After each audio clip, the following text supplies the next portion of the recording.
Good morning, students. Today we are going to start the new topic of forms of market. Yesterday we have completed two forms of market, that is perfect competition and monopoly. Now we are going to discuss monopolistic competition.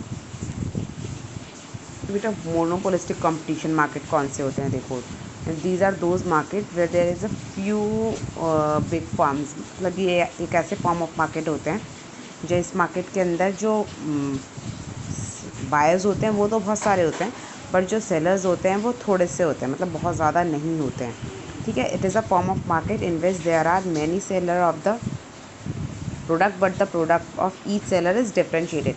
क्या रहेगा कि भले ही जो sellers होंगे वो होंगे काफ़ी, लेकिन जो प्रोडक्ट्स होंगे वो उनके डिफ्रेंशिएटेड होंगे, मतलब सबके पास अलग अलग प्रोडक्ट होगा.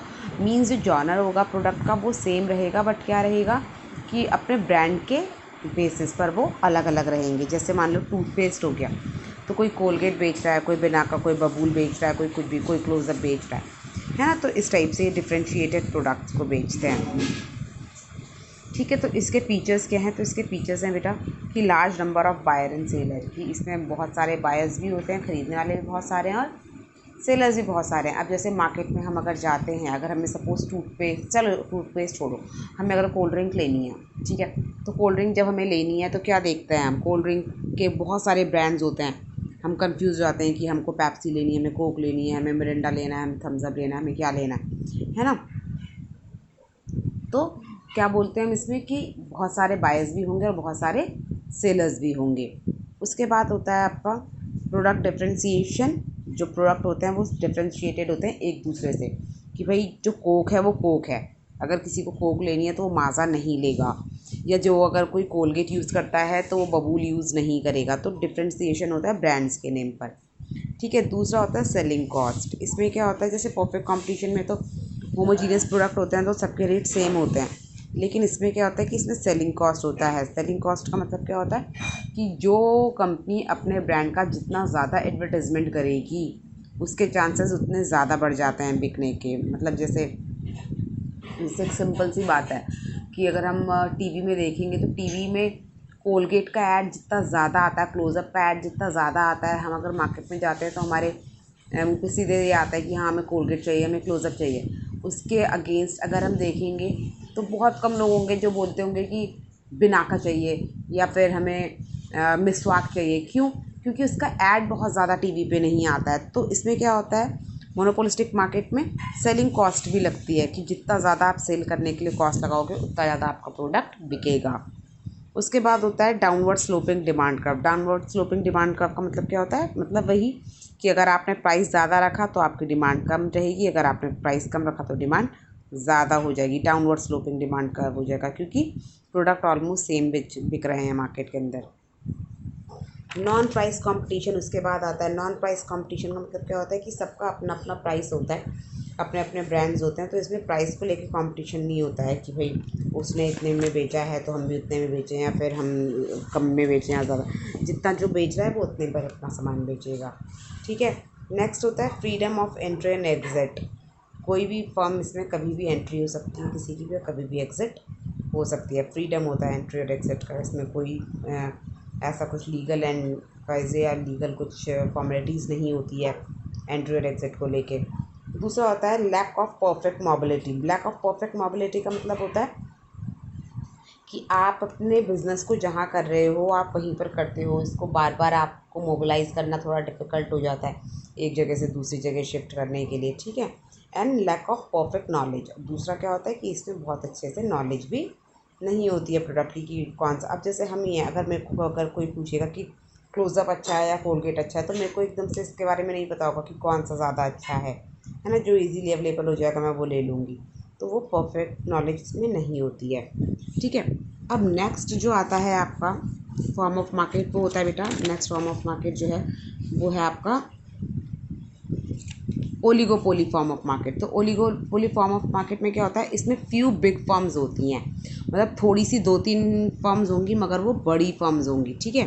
तो उन बड़ी फर्म्स में क्या होता है, जैसे कि सपोज़ जैसे हमने देखा है कि मर्सिडीज़ हो गया, लैम्बोर्गिनी हो गया, BMW हो गया, तो ये क्या हो गई, ये बड़ी फर्म्स हो गई, ठीक है। तो इनके साथ ये डील करते हैं। तो इसमें फ़ीचर्स क्या हैं, small number of big firm, मतलब जो बड़ी बड़ी फर्म्स होंगी मगर कम होंगी, ठीक है। हाई डिग्री ऑफ इंटरडिपेंडेंस, एक दूसरे पर बहुत ज़्यादा डिपेंड करती हैं कि भाई एक फर्म ने अगर अपने प्राइसेस ज़्यादा घटा लिए तो दूसरी फर्म को भी अपने प्राइस थोड़े से कम करने पड़ेंगे, वरना उसकी बिक्री में थोड़ा इफेक्ट आ जाएगा, ठीक है। कार्टेल ये लोग बनाते हैं। Difficult to trace the firm demand curve, इसका कोई डिमांड कर्व ट्रेस नहीं हो पाता है, क्योंकि कभी भी किसी की भी जो बिक्री होती है वो ज़्यादा बढ़ जाती है और कम हो जाती है। फॉर्मेशन ऑफ कार्टेल, ये बहुत इंपॉर्टेंट है बेटा, इसको ध्यान से सुनो कि फॉर्मेशन ऑफ कार्टेल का मतलब क्या होता है। देखो, क्योंकि मैंने क्या बोला कि ये क्या होती हैं, यहाँ पे इसमें फ्यू बिग फर्म्स होती हैं। तो ये फर्म्स क्या करते हैं, या तो ये इस तरीके से डील करें कि सब अपना अपना प्राइस देखें, अपना अपना काम करें, अपने अपने तरीके से बेचें। तो उसमें तो क्या होगा कि सारे फर्म्स को इक्वली प्रॉफिट नहीं हो पाता है। तो ये लोग क्या करते हैं, कार्टेल बनाते हैं। कार्टेल मतलब एक तरीके की फ्रेंडशिप ये लोग क्रिएट करते हैं। तो उसमें क्या होता है कि ये बोलते हैं कि हम अगर प्राइस बढ़ाएंगे तो सब एक साथ बढ़ाएंगे, और अगर प्राइस घटाएंगे तो सब एक साथ घटाएंगे। तो इस तरीके से कार्टेल बनाते हैं, जिससे कि एक जो मार्केट होता है उसको कंट्रोल करके रखते हैं, ठीक है। दूसरा होता है एंट्री बैरियर्स, कि इन फॉर्म ऑफ मार्केट में जल्दी से कोई एंट्री नहीं ले पाता है, क्योंकि इसमें बहुत बड़ी बड़ी फर्म्स होती हैं, बहुत बड़े बड़े ब्रांड्स होते हैं। तो इजीली कोई भी फर्म इसमें अपने आप एंट्री नहीं कर पाता है, ठीक है। दूसरा है नॉन प्राइस कंपटीशन, प्राइस को लेके इसमें भी कोई कंपटीशन नहीं होता है, ठीक है। अब दो चीज़ें होती है बेटा, एक होता है कोलिजिव ओलिगोपोली,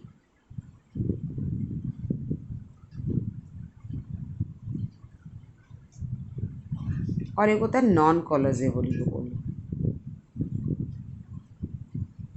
तो देखो, कोलिजिव ओलिगोपोली किसे कहते हैं। कोलिजिव ओलिगोपोली वो फॉर्म ऑफ मार्केट होता है जिसके अंदर जो फर्म्स होती हैं वो कार्टल्स बनाती हैं। कार्टल्स मैंने क्या बताया कि वो एक फ्रेंड जोन तैयार करते हैं, ग्रुप बनाते हैं कि हम एक साथ डिसीज़न लेंगे कोई भी प्राइस को बढ़ाने या घटाने का, ठीक है।